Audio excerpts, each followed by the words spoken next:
اهلا بيكم يا حلوين، فيديو جديد. عاملين ايه؟ يا رب تكونوا بخير. هشارك معاكم النهاردة يوم في حياتي. اول حاجة انا كنت عايزة اخرج وعايزة اجيب لبس العيد وحاجات العيد وكده، وبرضو خرجنا برا وفطرنا برا يعني. فكنت عايزة بقى اذاكر الاول قبل ما ننزل. انا صحيت على الساعة 1:30 كده، ذاكرت ساعة قبل العصر وذاكرت ساعة بعد العصر يعني. احنا نزلنا على الساعة 5 كده، فقلت اذاكر ساعتين عشان مضيعش اليوم على كله على الفاضي. فانا كنت بذاكر دلوقتي محاضرة الكيمياء، المحاضرة السادسة. بص، المحاضرة دي السادسة نقدر ننزلها على جزئين في محاضرتين مختلفين يعني.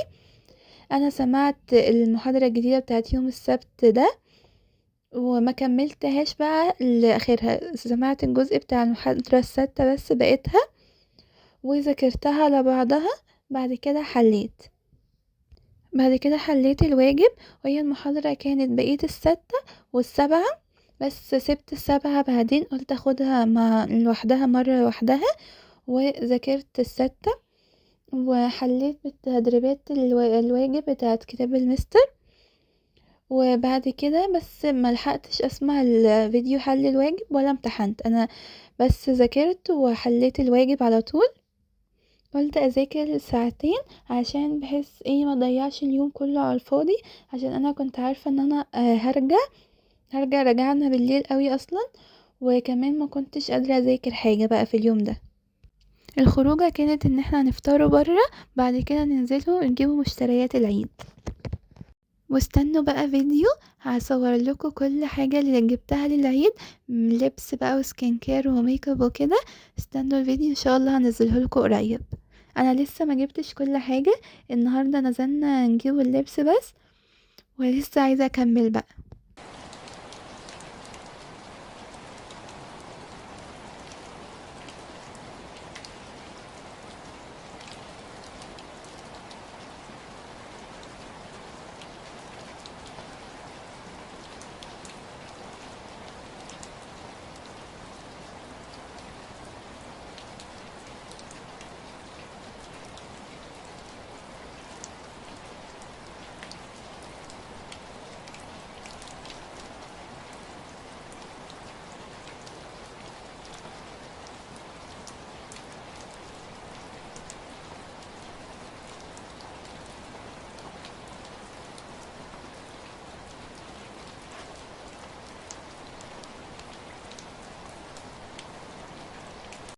هنا بعد ما خلصت مذاكرة كنت بوريكم الملخص اللي كنت عاملاه.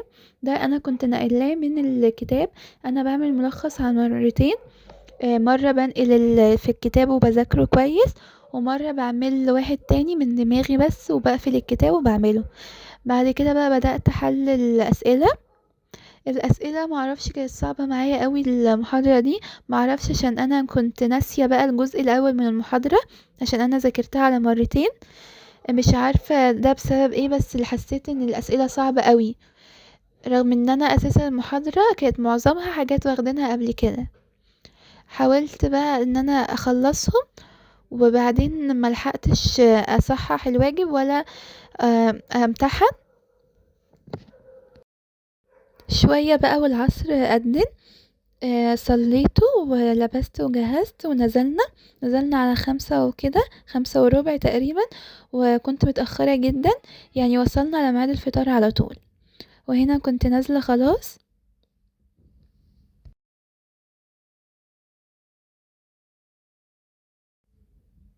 هنا كنت بصور لكم وانا في العربية. البحر كان حلو قوي، بس الدنيا كانت ساقعة جدا.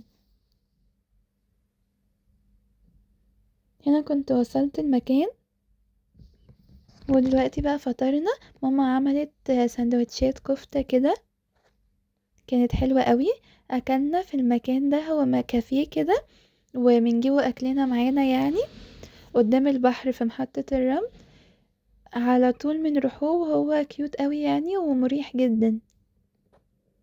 بصوا الفيو من البلكونة كان تحفة، بس الدنيا بتبقى ساقعة قوي هناك عشان هو في الدور الثالث، فالدنيا بتبقى ساقعة جدا. وهنا كنت اوريكم المكان، يعني هو كان زحمة قوي فمعرفتش اصور كتير. هو معمول كده على شكل قديم شوية، هو اسمه تراث. عاملين كل اوضة كده بفايبس معينة، بس لذيذ قوي. وبعد ما خلصنا اكل بقى جبنا مولتن كيك، كانت حلوة بس مسكرة اوفر.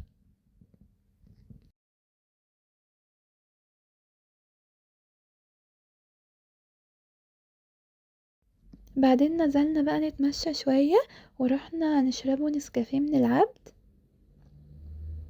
لازم كل ما اروح محطة الرمل نشربه نسكافيه من عنده عشان بجد بيبقى تحفة. وهنا كنت قاعدة بتفرج عليه وهو بيعمل اللاتيه. احنا طلبنا كلنا لاتيه، وانا ضفتله كراميل.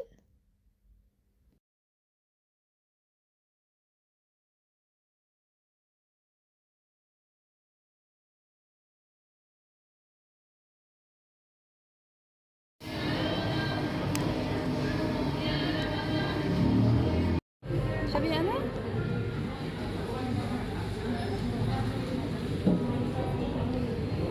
وهنا كنا بنتمشى شوية، الجو كان حلو قوي وكان مود كده رمضان، كان لذيذ جدا.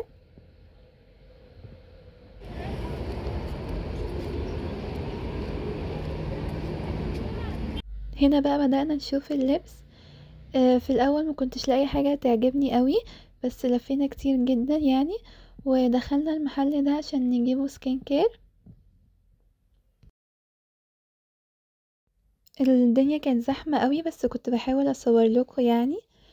دخلت كذا محل بس ملقتش حاجة عجباني، بس في الاخر اشتريت يعني، بس دخنت قوي قبل ما لقيت يعني.